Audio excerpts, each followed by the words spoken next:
Bienvenue dans ce NetExplo Weekly, nous allons parler de Hip Hop Yoga, d'une application anti-Covid, des tendances NetExplo 2020, Terramorphose, et aussi de la toute nouvelle offre de formation NetExplo. C'est une formation 100% à distance, en partenariat avec HEC Paris et ESCP Business School.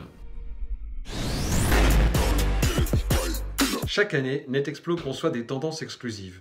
En 2020, quel est le nom de cette tendance? Cette année, les tendances portent le nom de Terramorphose.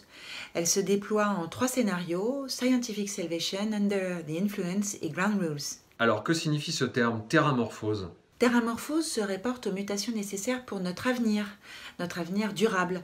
Elle concerne évidemment l'humanité, nos modes d'organisation, nos sociétés, nos modes de consommation, nos modes de production, et puis elle concerne évidemment plus largement l'écosystème qui nous accueille, c'est-à-dire la planète. Et ces 3 épisodes, ce sont 3 propositions de mutation? Alors, pas tout à fait, ce sont plutôt 3 attitudes possibles, 3 moyens différents et éventuellement complémentaires d'ailleurs d'atteindre le même objectif d'avenir durable. Donc au travers de ces 3 scénarios, je propose des pistes de réflexion et puis évidemment des innovations très concrètes et les enjeux évidemment qui sont liés à ces 3 attitudes possibles. Ces tendances sont donc très opérationnelles. Oui. Pour nos clients, je crois qu'elles sont très opérationnelles. Elles leur permettent de comprendre comment est-ce que le monde du numérique et de la technologie tente de répondre à sa manière aux objectifs de développement durable. Et donc, elles leur donnent des clés de compréhension, puis peut-être des clés d'action pour choisir leur stratégie, choisir les moyens de parvenir à cet avenir plus durable. Et en attendant le déconfinement, NetExplo propose ses conférences, ses tendances, à domicile, chez les entreprises. Alors comment cela se déroule-t-il ? Écoutez, c'est très simple. J'interviens à votre demande en live sur votre espace numérique.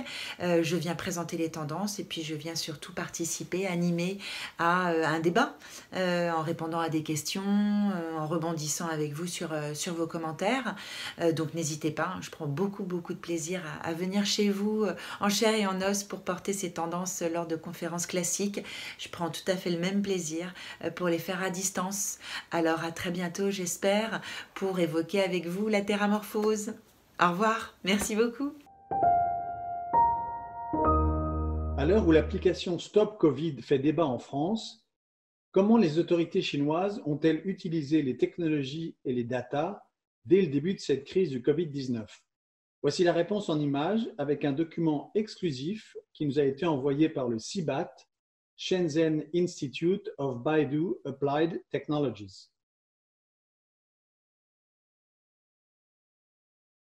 At the end of the last year, the first case of coronavirus was confirmed in Wuhan, China, and the outbreak subsequently began early this year.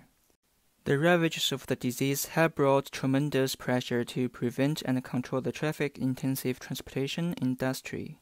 The ICIBAT has quickly put forward solutions for epidemic prevention and control in the transportation field using big data and artificial intelligence technology.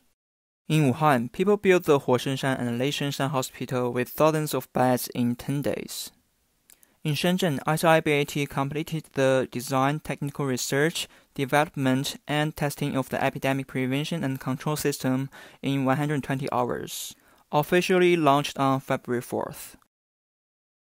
Ever since the launch of the epidemic prevention and control system, the efficiency of quarantine restoration has been improved by 10 times from 2 minutes per car manually to 2 minutes 10 car without contact. By integrating community resident data and travel data, the personnel were controlled in different districts and levels. Since the launch of the epidemic prevention and control system, it has assisted more than 600 quarantine sites to quarantine more than 300,000 people. Based on the comprehensive analysis of multi-source public security data, quickly trace virus source within 1 hour and gain valuable time to avoid the virus from spreading.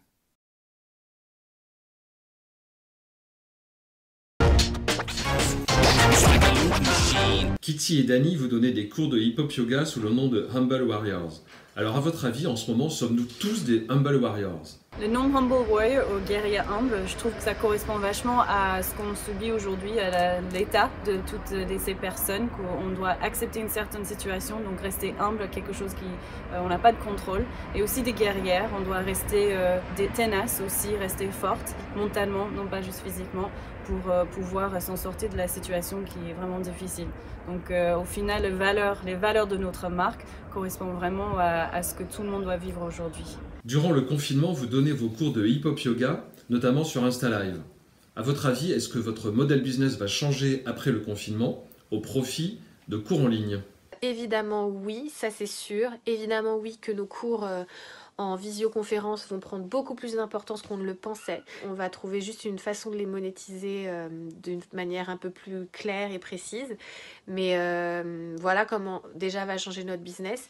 Et on pense proposer aussi peut-être plus de cours finalement que quand on était dans des salles. Parce qu'avant on avait l'inconvénient de devoir trouver une salle, de devoir faire un espèce de deal avec une salle. Alors que là, la seule plateforme sur laquelle on fera nos cours, ce sera la plateforme Humble Warrior. Donc on peut se permettre de donner plus de cours et plus de types de cours différents. C'est-à-dire que le fait de ne pas avoir à payer la location d'une salle, même une location d'une heure comme on avait avant, peut nous permettre de faire des tests. Donc on va tester le yoga prénatal qu'on avait déjà testé avant, mais on va pouvoir retester ici en visioconférence. On va pouvoir tester le yin yoga qui est un yoga un peu plus doux mais toujours sur du hip-hop. On va pouvoir tester des cours de yoga plus courts, des cours de yoga d'1 heure, des cours de yoga avec des workshops où on rentre plus précisément dans les postures.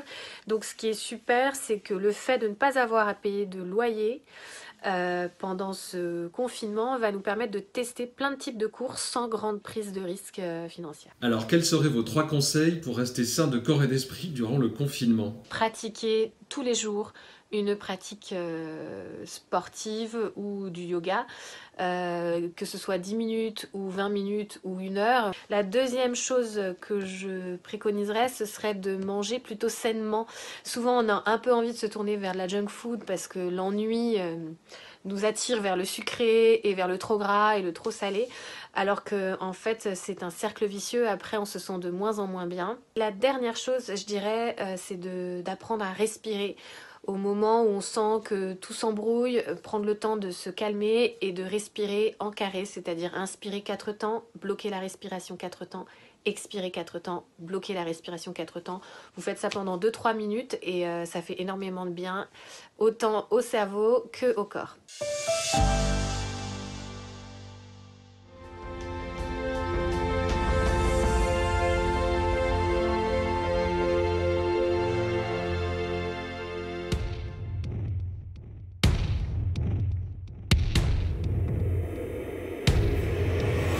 Swedish startup Doconomy joined forces with MasterCard to launch Do, a banking app combined with a charge card that lets users measure their purchases' carbon footprint. The aim is to track, understand and reduce individuals' environmental impact. Each purchase's footprint is estimated using an index created by one of Doconomy's shareholders, Bank of Åland. The bank calculated the CO2 generated per euro spent for each main purchase type based on the sector's average emissions. The Do Black Card goes even further, as it lets users set a ceiling that blocks spending once an emission threshold has been reached. Users can then offset their environmental impact by making donations to UN-certified projects or sustainable development funds.